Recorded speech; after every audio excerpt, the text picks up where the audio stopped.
This episode is brought to you by you.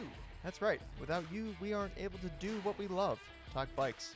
If you would like to hear more about gear, more interviews, and just all-around good bike BS, consider supporting us on Patreon. By supporting us on Patreon, you get access to behind-the-scenes content, surveys, and other perks. So, if you find yourself wanting to contribute to our success, head on over to 5339cycling.com and click support. We also accept donations of beer, carbon bits, and high-engagement hubs. But that's awfully specific. Anyhow, on with the show. Welcome to the 5339 podcast. I'm Nick. And I'm Andrew. Today we are talking to Lex Albrecht. But before we talk to Lex, what's new, Andrew? Well, my collarbone things. Stuff and things. My collarbone is still broken. I'm getting a second opinion in this coming week. Actually, by the time this episode airs, hopefully I will have a second opinion.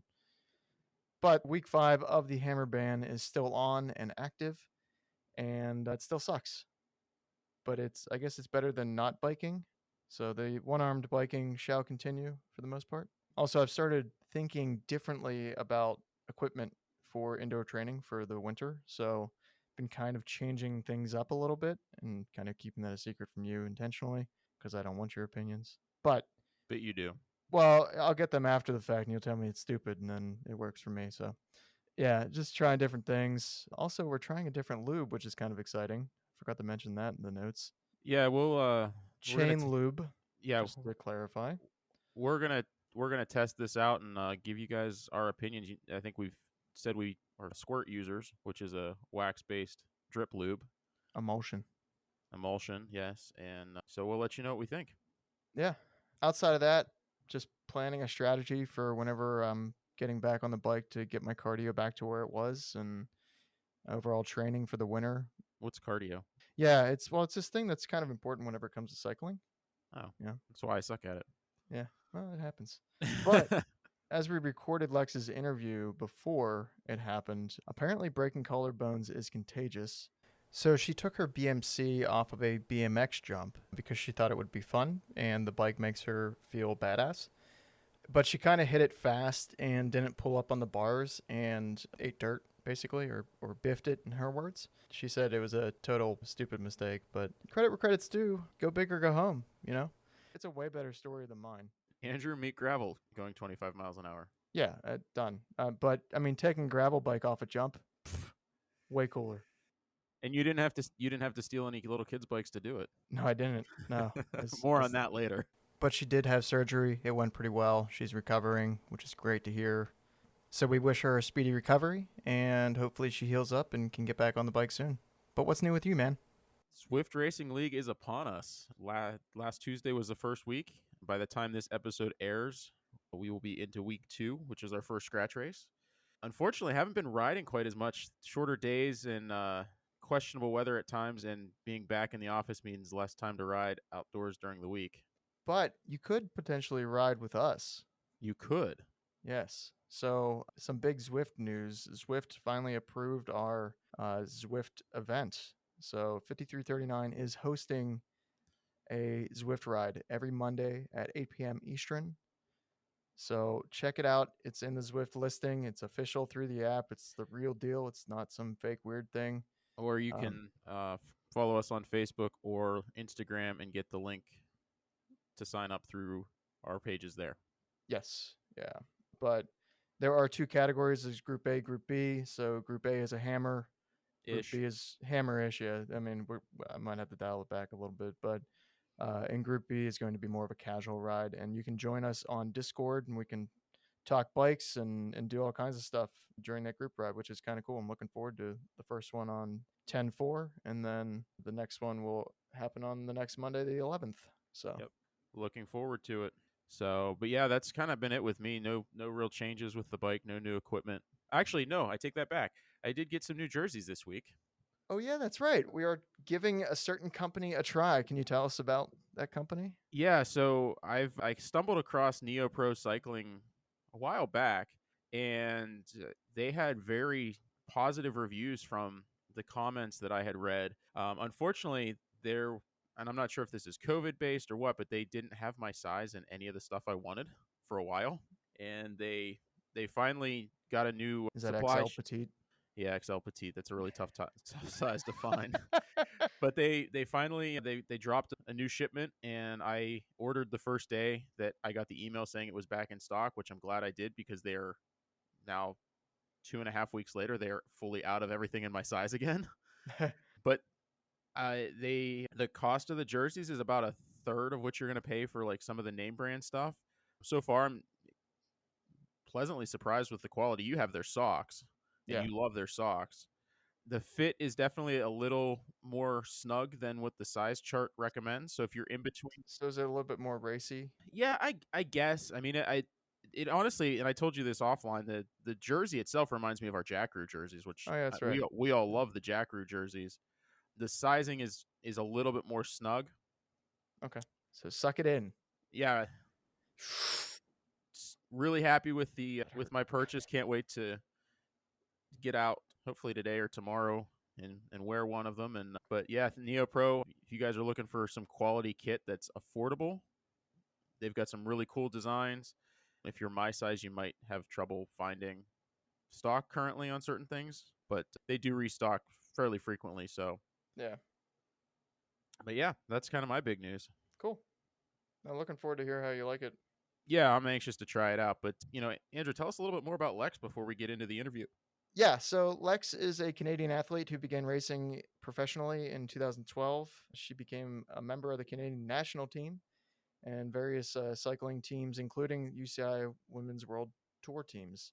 She's an 8-time champion of Quebec, 3-time podium finisher at the national championships in Canada, and has represented Canada on 4 occasions at the World Championships and other prestigious international events in 4 continents, which is quite impressive.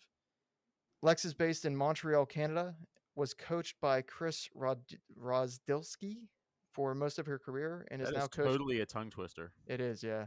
And is now coached by Joy McKella, who she found through Training Peaks coach matching service, which is Lex talks about. Seems like an interesting program. We're gonna start looking into that. Yeah, definitely. But Lex rides and races BMCs and wears Sena smart helmets. I hope that's how Sena is pronounced, like the F1 driver, but we'll find out.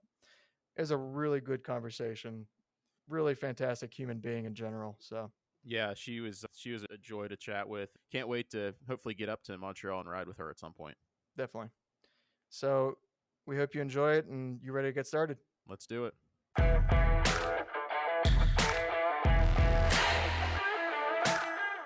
Welcome to 5339, a podcast about cycling for cyclists by non-pros. Let's get to it. Lex, welcome to the show. Thank you. Thank you for having me. I'm excited. Thanks for coming on. It's pretty exciting to talk to you. We've both been kind of following you along your journey for a while, but we'll just jump right into it if you're ready. Let's do this. Sweet. Like my motto for life. Jump right in. You went pro in 2011, but like before that, where did you kind of get started? Where'd your love and passion for the sport kind of spawn from? Well, I never really considered myself an athlete, actually. I just was like a total gym junkie. I loved going to the gym. Sometimes people would ask me, like, what are you training for? I was like, training for it? Nothing. Like, I'm just having fun. For me, it was like a playground. And I would ride my bike a lot, like a lot. When I was about 10 years old, my family moved out to the country. And all my friends still lived in town in the city, and I was going to school in the city as well. I wasn't going to the neighborhood school out in the country. So I felt isolated out there, and I realized that with my bicycle, I could get around with my own 2 legs, and I finally had like access to freedom and independence. So that's how like I really developed my love for cycling over the years. And then when I was about 16, I guess, I started saving my money, and it took 2 years. And I bought my first road bike, and that was like nice. So cool. Yeah. What was it? It was a Trek 5000, black and blue. I think I actually know that model. Yep. Really? Actually, I think there's one of them on Marketplace right now down here. Oh, I would want to pick if there is, if that's what it is, I'll send it to you. Yeah, okay. I think it was either 6,000, because there was a 6,000 that was kind of similar. That was, There's a black and blue something from around that time frame. I'll have to dig and see if I can find it if it hasn't sold already. I know you've probably sent it to me at some point, but Probably. But it's funny you talk about the like kind of that freedom and the isolation before you got into cycling. Like, isn't that the coolest thing when you're a kid, realizing that like, hey, I don't need my parents' car to go places. Like, I can just hop on the bike and I can go to my friend's house, or I can go down and get a an ice cream cone or whatever it is that you want that day. That newly found freedom, I think, is just such a cool thing for the younger cyclists when they first get into it. Oh, it's so cool. And actually, like to this day, I'll still go out on rides and like just scoot around like neighborhoods and stuff and kind of like reconnect with my inner child. Like I don't think I've ever lost that feeling of excitement of being on a bike and just being free. Like I actually ride motorcycles too for the same reason because I feel free on the motorcycle. In a car, I feel kind of like a prisoner, you know? I can be stuck in traffic on the motorcycle, it doesn't matter. But in yeah, a car, I feel just stuck. that's awesome. You're from Montreal originally too, correct? Well, I actually grew up a little bit north of Toronto, so in an English-speaking part of Canada. And Okay. then when I was 18, I moved to a small city in between Montreal and Quebec City to learn French and then to go to university. And yeah, now I'm in Montreal. I've been in the province of Quebec for the past 15 years. And actually, cycling helped me quite a bit to just get kind of integrated in society here because in Trois-Rivières, where I went to school, people don't speak English, and my French was pretty lousy. So, like, I couldn't be myself. Like, I had functional French, but I couldn't express like my personality. I couldn't joke around with people. Like, Yeah, and that was tough. But every single Tuesday, I found a group ride that's held there, and just by riding with the other people, I felt like I was communicating. I felt like I was a part of a community, and that helped me a lot. So, cycling has helped me like in a lot of different ways, and that's one of the really special ones. Well, I'm sure having that regular group of people around you helped your French too. Oh yeah, totally, totally. Now, yeah, so when did you start racing then? I started racing. I tried my first races towards the end of my degree when I was studying at school. I mean, I couldn't afford to travel around too much to do like the full circuit, but the reason I wanted to start dabbling in racing actually was because I was putting a lot of pressure on myself to be really good in school. I wanted to get good marks, but it was tough because it was all in French. I was doing a degree in a second language. And sometimes I'd ask myself, why do I always put myself in these difficult situations, you know? And I was like, I want to learn how to just put myself in a challenging situation, kind of suck at it and fail, but just be okay with it and just be okay with like doing stuff a little bit half-assed every once in a while. So I was like, well, I'm really scared about doing a bike race. I know I'm going to suck.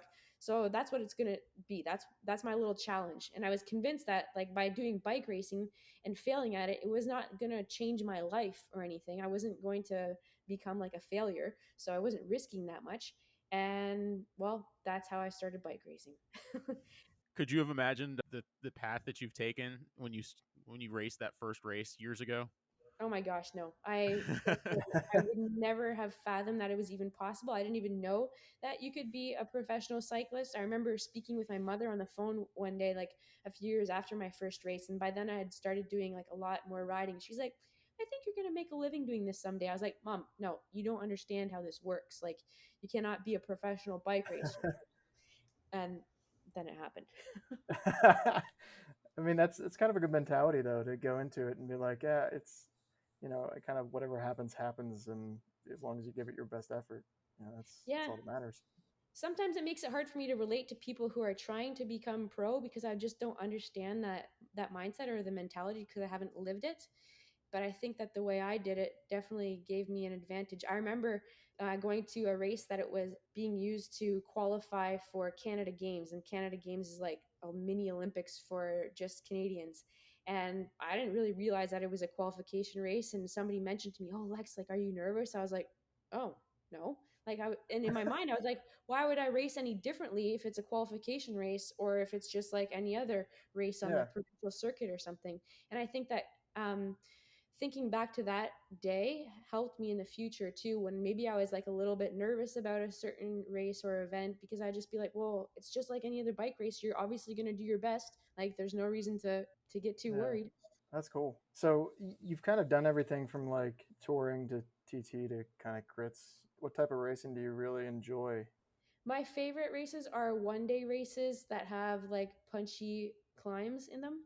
I'm not super good at putting out a lot of power on flat, like non-technical roads. So I like the more punchy repeated efforts. So there was the Philly Cycling Classic was like one of my most favorite races ever. The Manayunk Wall was super steep, and I loved the effort that it took to get up that hill in that race. I probably my most bittersweet cycling memory is the year that I got second at that race, because I know exactly what I did wrong, and I've always loved Philly ever since the first time I raced it. It's just been a special race, just the vibe and stuff. So yeah, that was one of my favorites.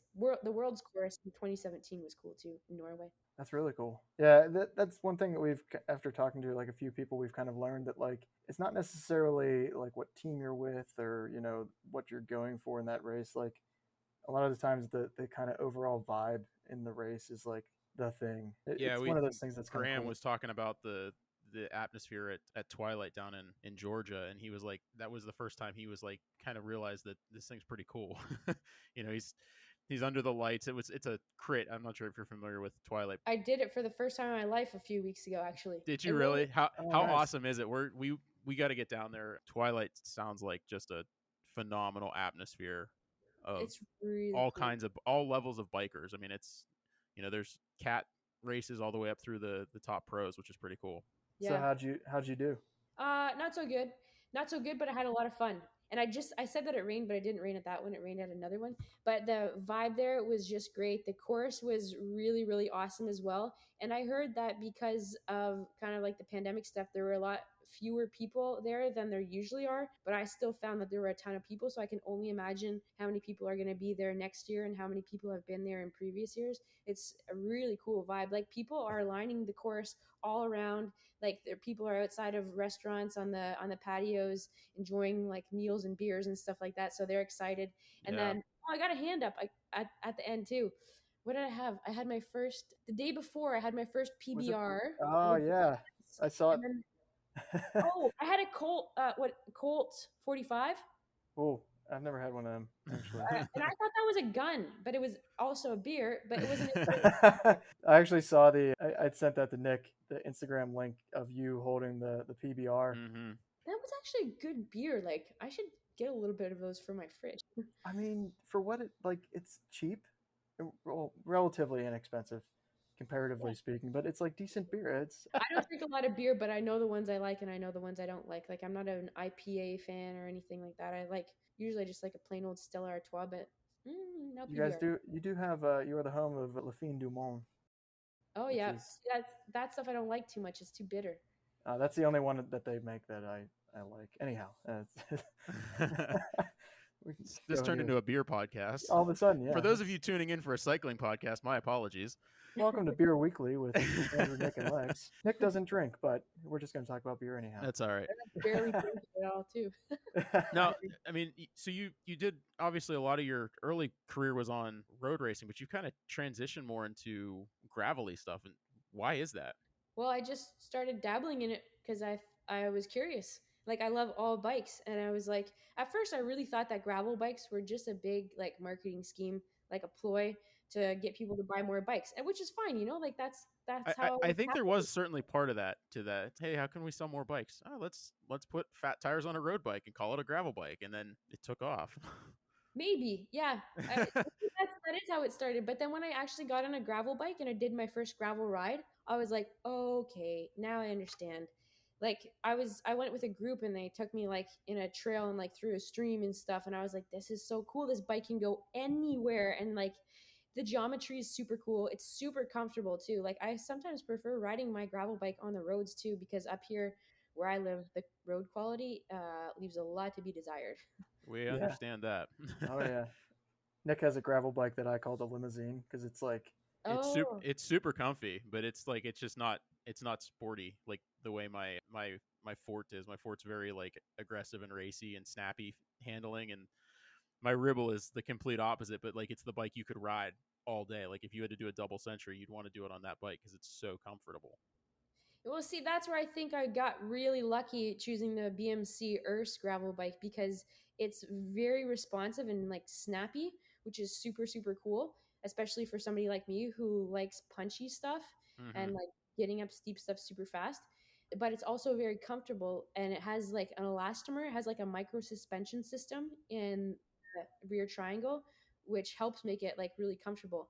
And the thing that I was most surprised about when I did my first rides was how responsive it was, like when I would get out of the saddle and just like climb standing, because I was expecting it to be like super sloppy feeling because Yeah, I was actually just going to ask what you felt about that, if it had that same stiff responsiveness to it, even though it has the compliance built into it. yeah, I was actually super surprised about that, because like sitting down, I would think that as soon as I would get up, like all the energy would be lost into like either the elastomer back there, or I don't know, somewhere, just because it's so comfortable. But it's really responsive.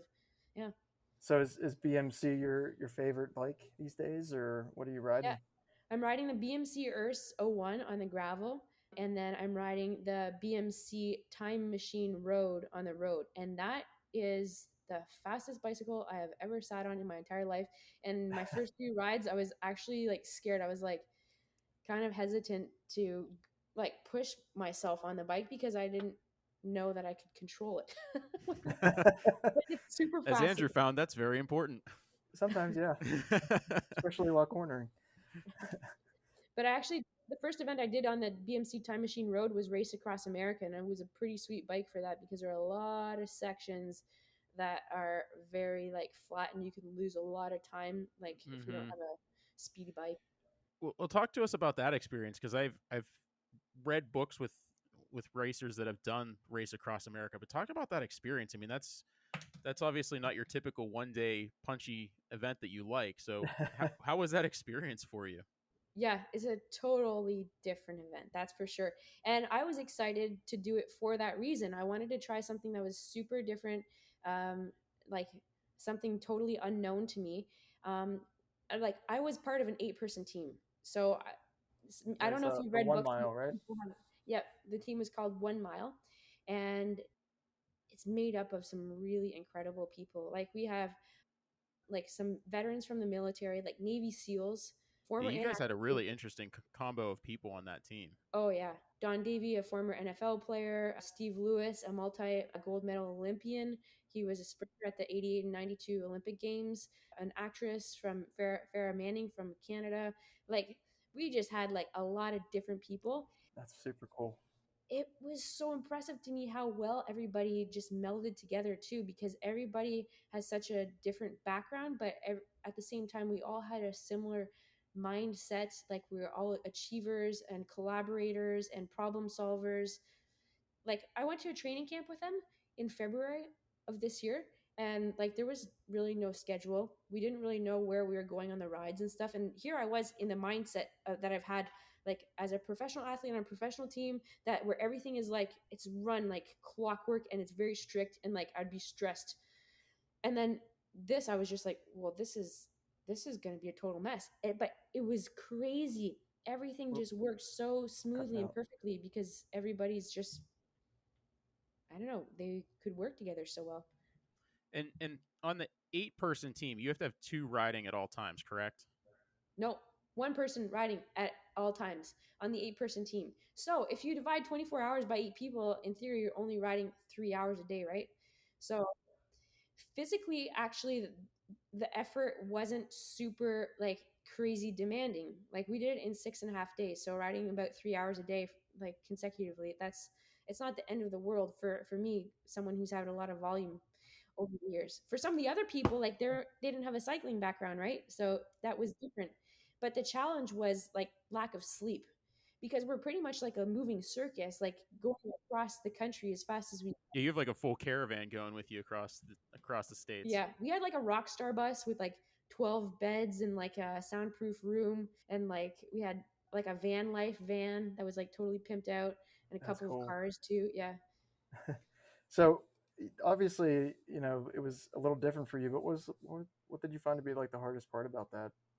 Like, The hardest part was probably letting go when I thought that maybe we could work more efficiently or go faster. Or I remember actually like when we first took off from Oceanside, that's where Race Across America starts. And the whole team starts together. It's kind of like a symbolic type of start. And then only one rider will peel off and continues on the first segment. And I remember I wasn't the first rider to peel off on that first segment, but I remember like going back to the bus with everybody else, and just being like wanting to ask everybody, okay, like, do we know where this person is? And like just making sure everything was working right. And I just had to like cool down and be like, you know what, that's not my job, and I need to be in my role and let everybody else do their role and trust them and stuff. So that was also something that was quite a bit different for me, and I liked it too.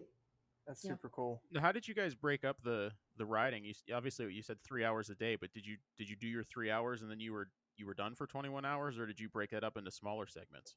Oh yeah, really smaller. So at first the strategy was to break up into pairs. So 4 groups of 2. And each pair would ride for 6-hour shifts and alternate between the 2 riders for 6 hours. Then they would get transported back to the bus. And then another 2 riders in the meantime would have been transported back to like the utility van and stuff in the car. And then they would go. But that made for like a logistical nightmare. So we swapped probably like a third into the race, and we started doing 12-hour shifts with 4 people. So I was on night shift with 3 other teammates. So we would ride from 7 p.m. until 7 a.m. And since we're crossing the country, like we're going through different time zones. So Race Across America's time is always based on East Coast time. So yeah, we'd ride from 7 a.m. till 7 p.m. and or no, 7 p.m. till 7 a.m. And that was another element that was really cool, because how often do you actually get to ride in the middle of the night? Like it's a totally different experience. Like, yeah, it's pretty cool. I love night riding. It's like, yeah, we have there's a few trails out by us that we can actually like. Well, you're not supposed to ride at night, but some people do. Not naming names, but um, it's like one of those things that like it's a completely different thing whenever you're doing it, and it's just you, the bike, and 30 feet of light in front of you, and you only see that, and I don't know, it kind of like commands a different type of focus in some ways, which is kind of cool. Yeah. I had a meeting with my coach, Joy McCullough. I got hooked up with her through the Training Peaks coach matching service. And I think that one of the reasons why they connected me with her when I filled out the online form talking about what my events and goals were for this year was because she has a lot of experience doing like 24-hour events and gravel riding and just like epic stuff. And I had a meeting with her to prepare for Race Across America, and she suggested that I try out some night riding because of what she calls sensory deprivation at night, because like your senses are just working in a totally different way because you don't have like the light. Like it's almost like as if the sounds are different and stuff too. So I did a nighttime ride here in Montreal on the Formula One racetrack to kind of replicate what I would be doing in Race Across America, and that was a cool experience. It was That's a good super way to get cool. ready. Yeah. That you can also freak yourself out pretty easily too. There's on that trail. There's a few abandoned buildings, and I now avoid because I'm like, there's like homeless people in there. Like, what's gonna? I got like freaked out, and I was like, okay, must go faster, must go faster. You know, one of those Jurassic Park moments. But anyhow, that's cool though. I mean, the F1 track up there is pretty sweet. Yeah, So I was riding on it earlier today actually with a friend. It's cool because most of the year it's just open to cyclists and pedestrians and rollerbladers. It's mostly just cyclists, so you can just ride around there. The pavement's super nice, and there are no cars, so you're very safe. And yeah, it's a nice place to ride. damn, we need that. I know. Pittsburgh sucks. Well, you brought up the Find a Coach service, and you're partnering with them now. So tell us a little bit more about that program. So it's pretty cool. You just go on the Training Peaks website, and instead of just getting like, well, you can get a training plan if you want to, but I personally prefer having a coach. I'm so used to working with a coach, and I like to have that individual feedback and stuff and just speak with somebody. And also, I mean, I like to know that the plan can be adjusted because things happen with your body that are unpredictable. It's not a pure science, right? Like we're human beings, we're living creatures, we're not Yeah, machines. So yeah, I went onto the Training Peaks website and I used their coach matching service, and you pretty much just fill out this intake form. There's no like obligations or anything, and then somebody at Training Peaks will like research the coach database and match you with a coach that is perfectly suited to you. And I'm really impressed with the match that they gave me, Joy McCullough, and yeah, so it's pretty cool. that's really sweet. That's kind of one thing. Like, I don't know. My sister does triathlons, and she has a coach for something. I'm not sure if it's a nutritional end or what, but that's like one thing that I've always been like really curious about, of like how a coach can improve everything. So like my background, I used to swim competitively, and like we had coaches for that, but I always thought like cycling coach, like what the hell do you do? But turns out they do quite a lot, They but tell you when to not hammer. yeah, exactly. Which I learned from, again, another interview that we did a while back, and that it was Cam Nichols, and he was like, yeah, you need rest days. Like, and I was like, what?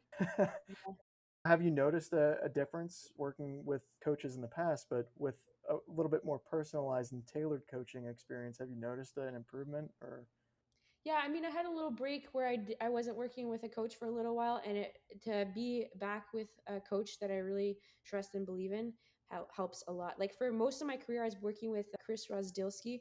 He's based up in Canada now, but he's from Connecticut, and he's worked with many like very successful cyclists. So I've always felt like super privileged to have had the opportunity to work with him. He's working a little bit with Israel. Well, he's working with Israel Startup Nation. He coached Clara Hughes at the end of her career as well. And then to be with Joy is really awesome as well. And I feel like being hooked up with a coach who you trust is, for me, so important, like emotionally, because I don't need to second guess what I'm doing. I don't need to wonder if I need to be going hard enough, if I'm strong enough, if I'm trying enough. I just do what the coach says and I follow that blindly, but I can only do that because I have like a lot of trust in them. Like sometimes people would ask me, so what's your FTP or what are your threshold numbers and stuff? I'd be like, I don't know. And I don't know because I don't want to know. Like I just want to be like, okay, this is what I have to do right now. These are the intervals. This is the training workout that I'm doing. I'm just gonna do it, and I'm not gonna like question what I'm doing or why. And in most other aspects of life, I would not do that. And it's pretty wild. I think I'm pretty proud of myself that I was able to do that in cycling because I mean, my life depended on it, like pretty Yeah. much. That's how I was making a living and everything. But yeah, it helps a lot emotionally and psychologically. So how do you adjust the training stresses then if you're not focusing on like what some of your threshold numbers are, like what kind of testing do you do to validate whether you're doing the right types of intervals or the right power zone numbers? Like how do you handle that if you're not focusing on threshold numbers? I would leave that to the coaches. I do leave that to the coaches. So some of the tests that I would do quite frequently, I haven't done this for a little while though, is lactate testing. Hmm. So you just yeah, do like a series of um, efforts that are progressively harder and harder. And then every few minutes at regular intervals, you get a little lactate test. And it's pretty much just like a diabetes prick that, or like blood sugar prick. And you test the amount of lactate that you have. And then you can graph that and figure out where your lactate threshold is and base the other efforts or base all of your trainings around that. And then Training Peaks also has automatic functions where it can estimate your thresholds too. You can do like workouts to test it as well. Yeah, the nerd in me thinks that's like dude, crazy you need cool to how get you on Trading Peaks. yeah, probably. Currently, I'm a Sufferfest guy, but I might have to look into this Training Peaks thing.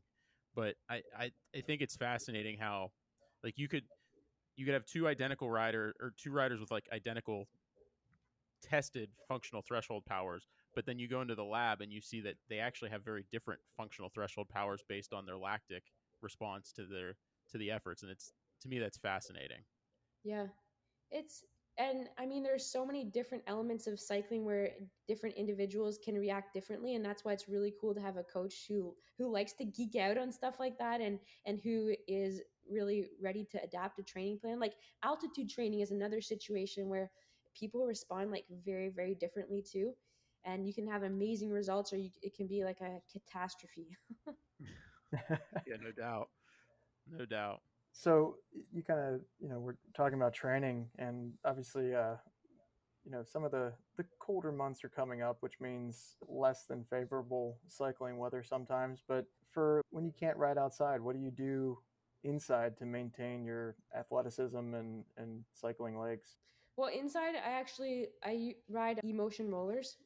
They're made by a company called Inside Ride in Oregon, and they're super cool because it really replicates the sensation of riding outside on the road, and you can do like all out sprints on them and your bike won't fly off because they have these like bumper bars on the back.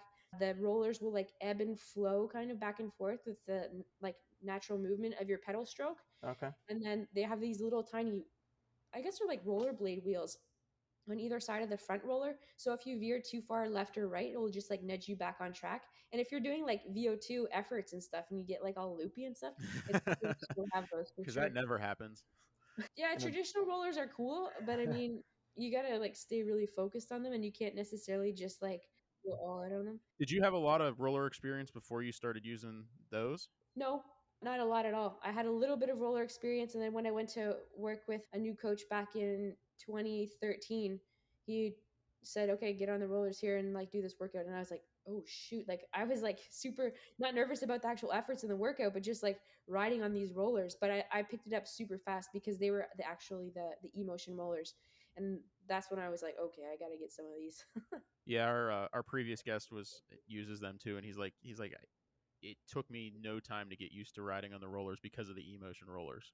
Yeah. I mean, if you can ride on the road, you can ride on them. The trick to riding rollers is you need to keep your wheels spinning because just like on the road, the faster your wheels are spinning, the more stable your bike is going to be. And it's kind of Hmm. counterintuitive to like want to go relatively hard or start in a bigger gear on rollers because you want to be like kind of cautious, right? But actually, by getting your wheels spinning faster, you'll be more comfortable on them. All your training on those, or do you use static trainers as well? I do all my training on those, but I actually just got a Wahoo kicker and this thing called an E-Flex. So it goes underneath the Wahoo kicker and makes it kind of like ebb and flow as well. Because I'm not really interested in like having my bike locked in and feeling like I'm on a spinner bike. I mean, I used to do that, but I don't know if I could. I don't know. I shouldn't say I couldn't do it, but I don't really want to. no, that E-Flex looks super sweet. I'm looking at it right now and I'm like, yeah, Yeah, between that and the emotion rollers, I'm not sure which one I want. I don't, yeah, something. Because indoor training on a static sucks. It just, I mean, It it's does. better than it was when they were just dumb trainers, but Yeah. I actually have never tried erg mode though. And you can do that on the emotion rollers with their smart resistance unit, or like obviously the Wahoo kicker has the erg mode, and I still have not tried it. So I'll I give it a I try. like doing my structured stuff with erg mode just because if I'm doing 250 watts, I know the trainer, regardless of what my cadence is gonna make me do 250 watts. So Okay.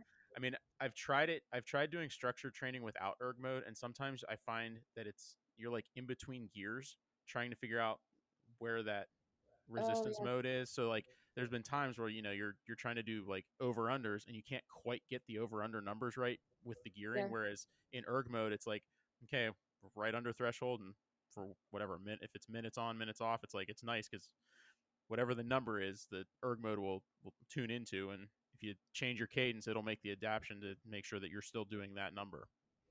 So Yeah, for my that's the plus side. yeah, I mean, I know I ride with guys online that hate doing erg mode, but to me it makes sense. I mean, if I need to do a certain number, it makes it easier to hit that number. My way around that is I have a lap average power on my bike computer. So for every interval, I'll press the lap start and stop button. So like when you're aiming for an average power, it's a little bit easier, I guess. You have a little bit more like floating room than if you're like trying to hold that exact precise number. Like if you Yeah, want to hold want a 250-watt average, like you can ride in between like 235 and 265 or something, right? And then average it out to 250. So the fluctuations wouldn't like bother me quite as much, but I definitely see what you're saying too. I guess two different ways of doing it.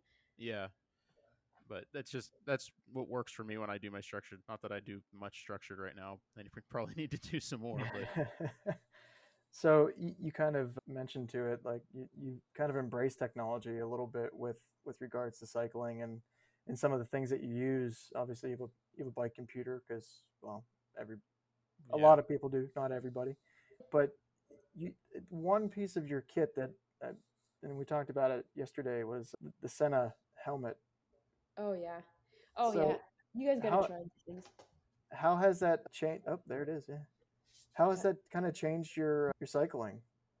Well, so the Sena helmet, well, first I'll say that Sena's background is in the motorcycling space, and that's how I found out about them because I have these Sena's products in my motorcycling helmets. And they Okay. use the exact same technology in bicycling helmets. So when I found this out, I was like, okay, I need this. So right above in the helmet frame, right above the nose, I guess, in between your eyes, that there's a microphone. And Yeah. then right above like where your ears are in the helmet, there are two speakers. So you can connect these helmets together using what they call the mesh technology. You just press a button and it will seek out any other Sena helmets, or Sena makes other products too. So you can like speak to people like wearing like headsets or something, which is Okay. kind of cool.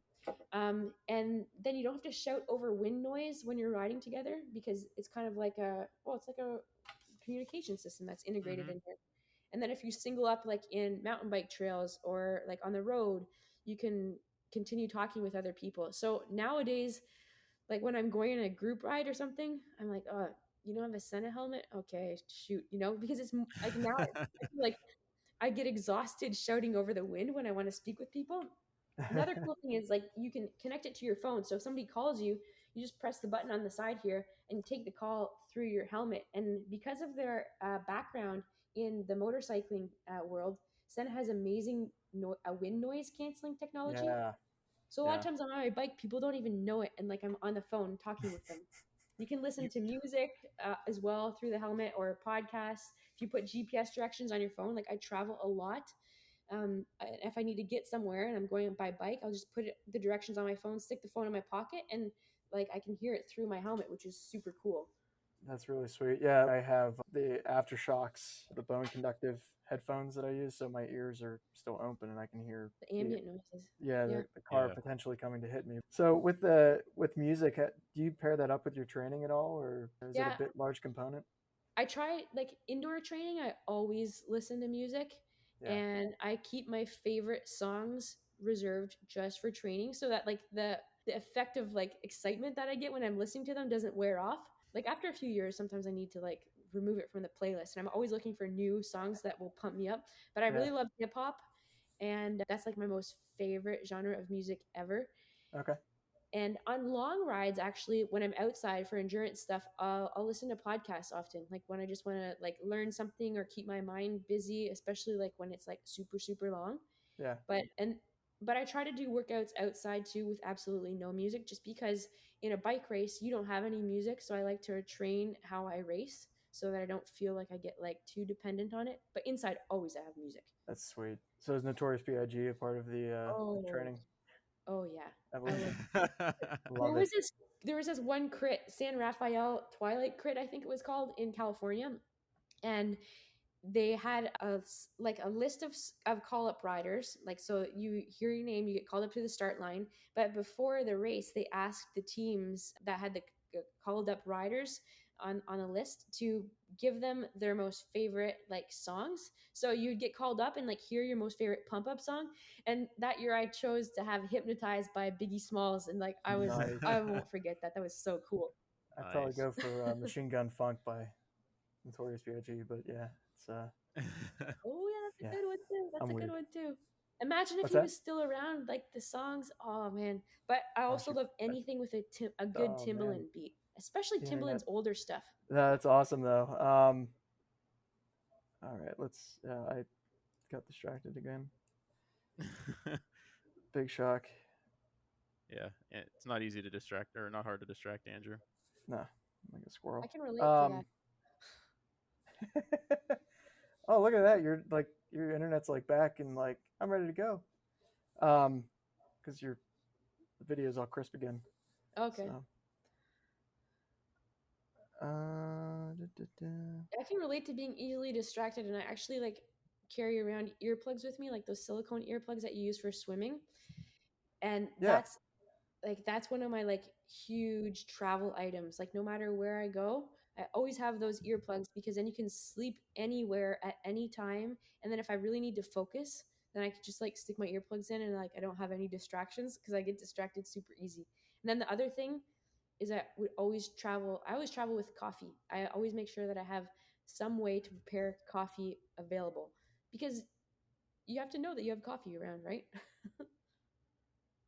Yeah. I mean, well, I can't relate to that, but I'm trying to. You just started drinking coffee, which is a little weird.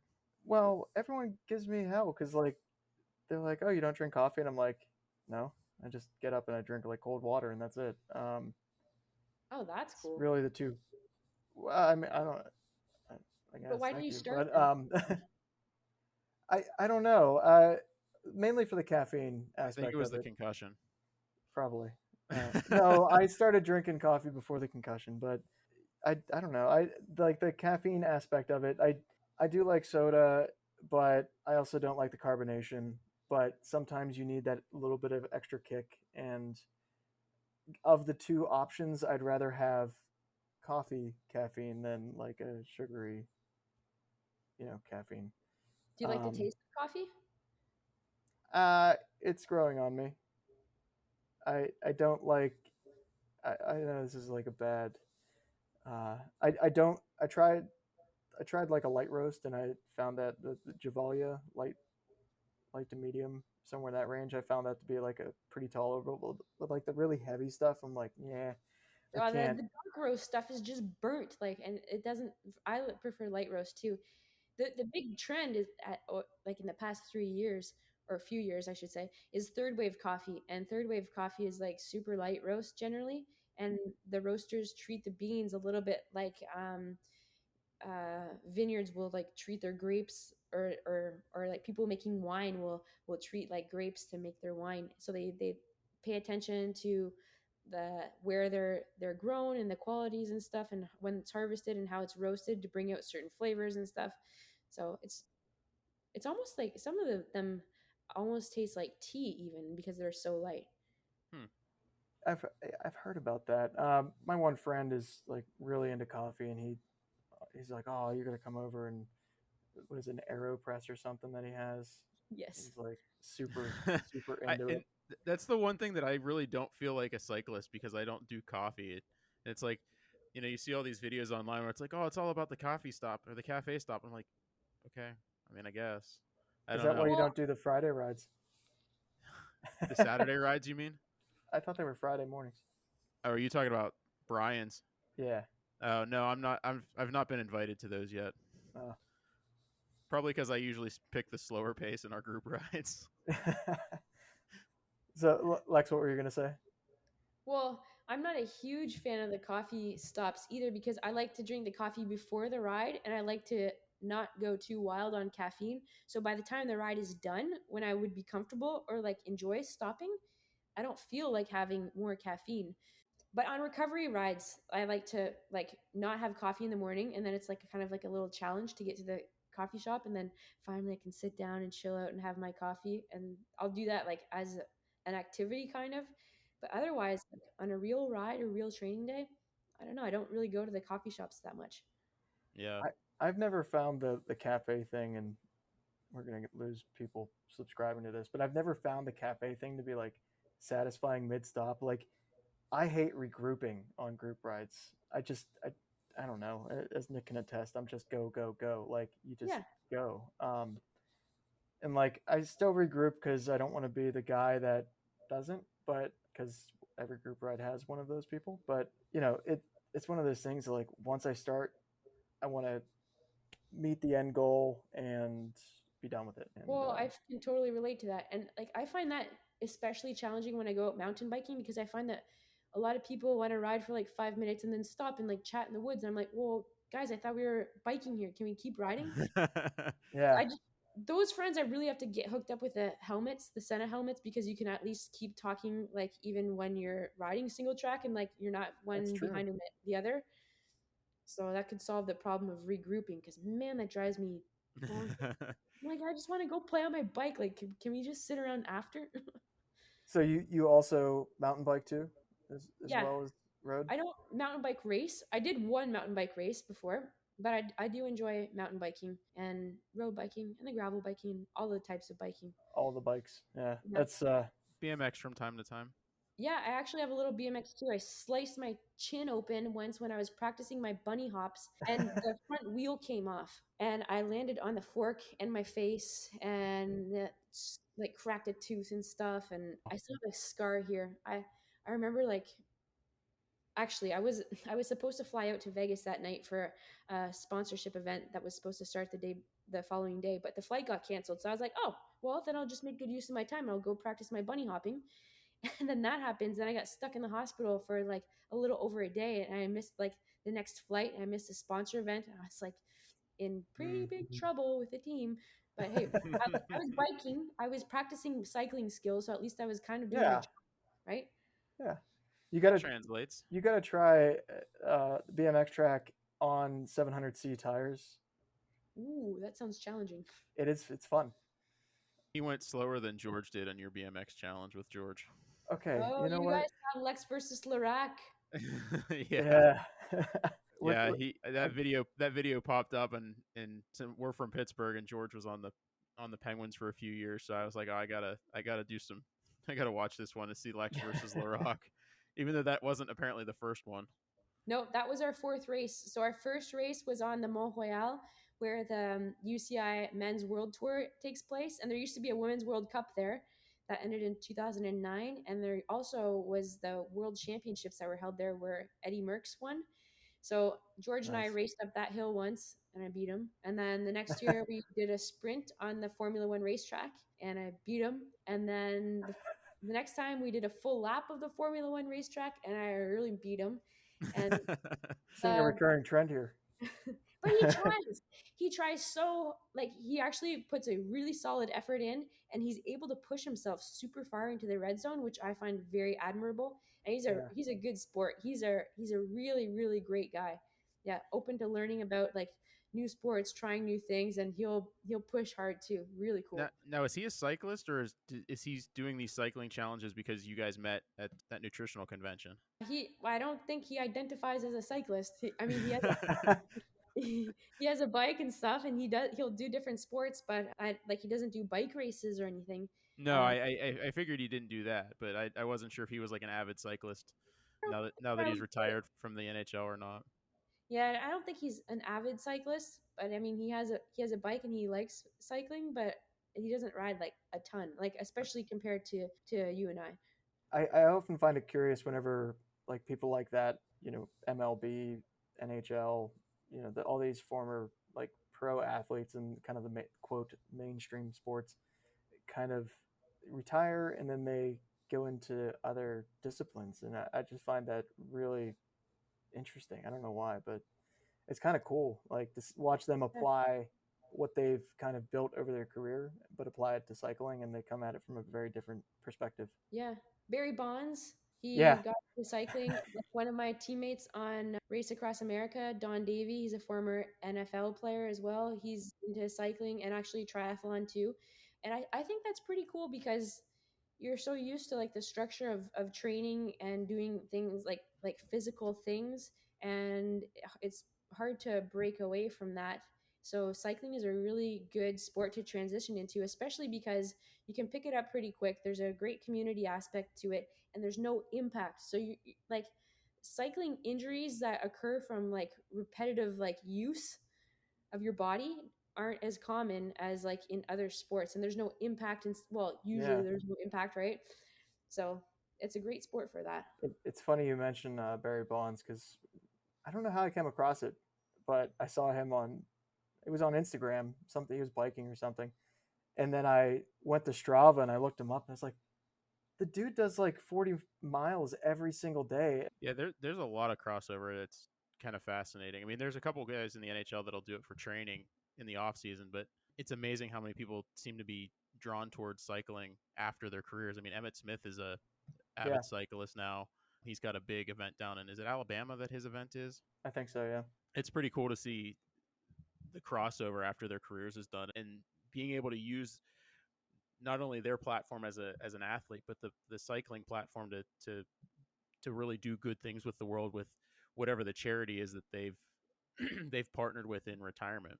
Yeah, it's pretty cool. It's so cool. Like you can do so many things with cycling, and it's cool to see athletes from other sports transition into cycling and enjoy the sport for like all the different things that it can offer. There are a lot of speed skaters that are great yeah. cyclists too. There's some sports that have like great crossover, like rowing too. I always thought that rowing was an arm sport, but it's like really like Yeah, posterior. it's definitely legs and core. Yeah, It so is definitely legs and core. they're great cyclists too. I know this is kind of changing topics a little bit, but we talked yesterday briefly about something you're doing coming up in November, and that really piqued my interest. You're going to be doing a frame building class, which is the coolest thing. Like from like a cycling nerd perspective, is like, I don't know, that for me that's like, oh, I want to do that so bad. But like, so what? Can you tell us a little bit about it and like what really excites you about that? The school is called the Bohemian Frames Building School, and it's in Tucson, which is like such a cool place for cyclists. I don't know how it's like one of the cycling hubs in America, but it is. I mean, it's a great place to ride, and I'm really excited to go there and build my own frame. Like, I love bikes obviously, but I also love like manual stuff and using tools. So I had the option to decide whether or not I wanted to build a carbon frame or build a steel frame. And I decided on steel, mostly because I really, really, really want to know how to weld. So I'm excited to do that, like learn how to weld, and then weld something that like I'll be Just remember, stack dimes. stack dimes. Is that a Stack. welding thing? That is a welding thing. If your weld is a consistent quality, it looks like, well, okay, I get U.S. dimes, but Canadian pennies Our are. dimes are the same. I think they're a little thicker. Yeah, you guys probably have higher quality metals than we do. Ours are just crap coated in silver.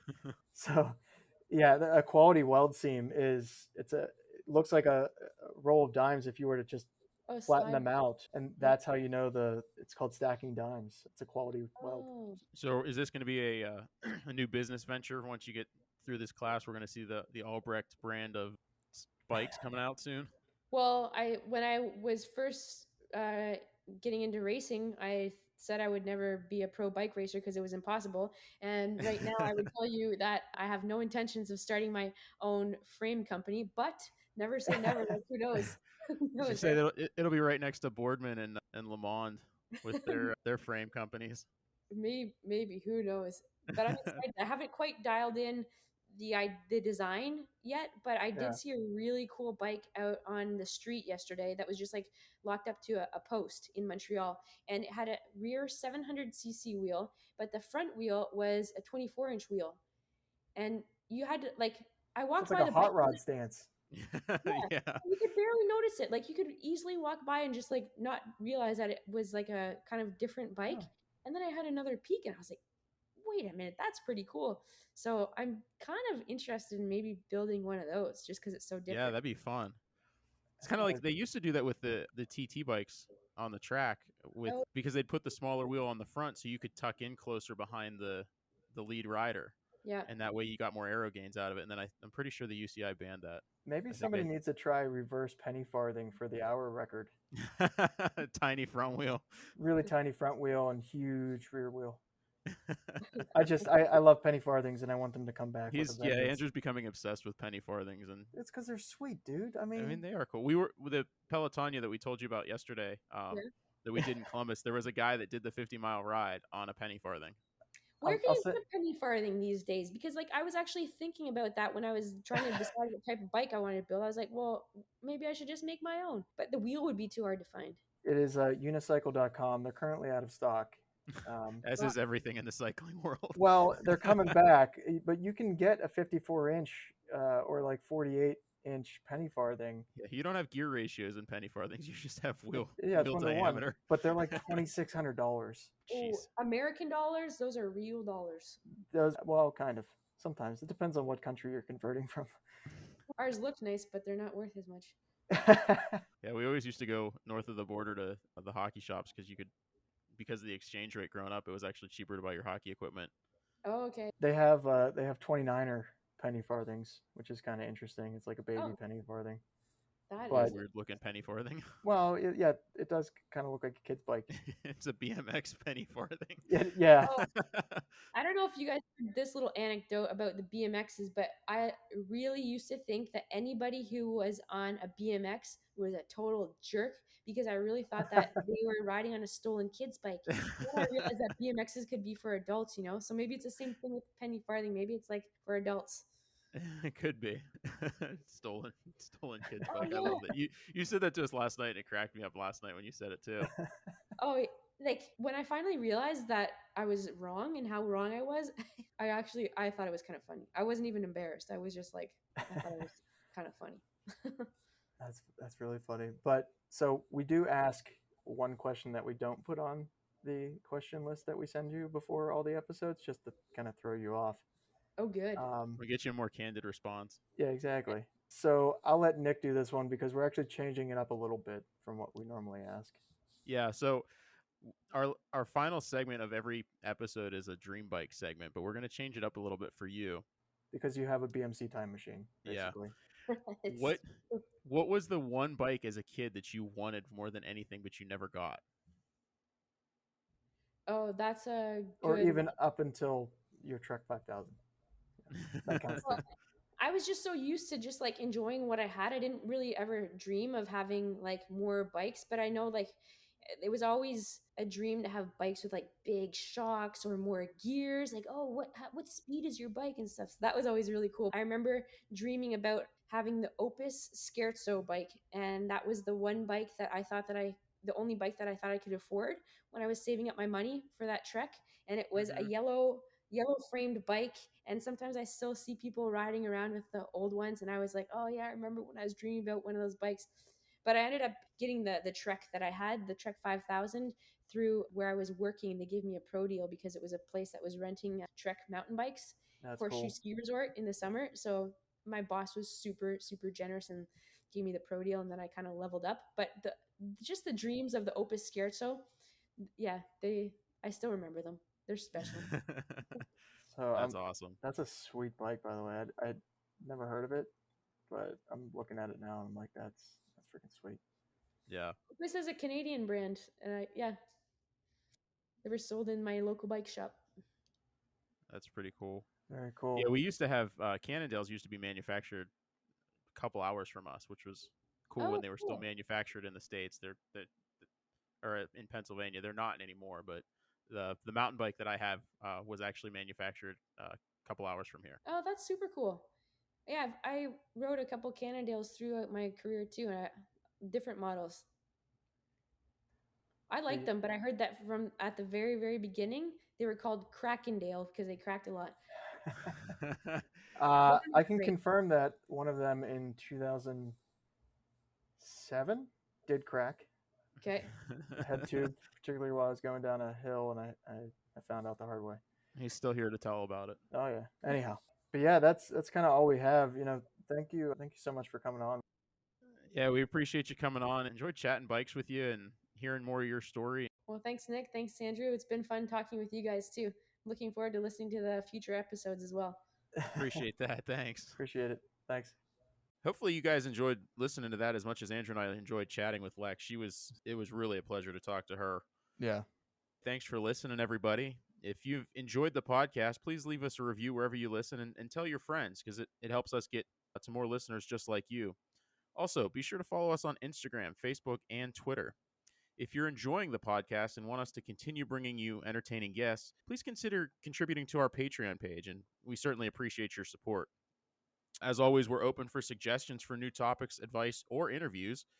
So if you have a topic or an interview you'd like to hear about, be sure to drop us a line at 5339cycling.com/topics, or email us at info@5339cycling.com. Or Nick can be reached at ihavegianthair@5339cycling.com. It's true. It is true. It's very true. Yeah, it's quite a bouffant, in fact. Yeah, maybe a quaff. Well, we're not recording video anymore, so I know, but it's kind of maybe quaffish, I guess, because it's an updo. What's updo? Wow. The dad jokes, man. Dad jokes. That ends the show. Hammer on. Hammer on, everybody.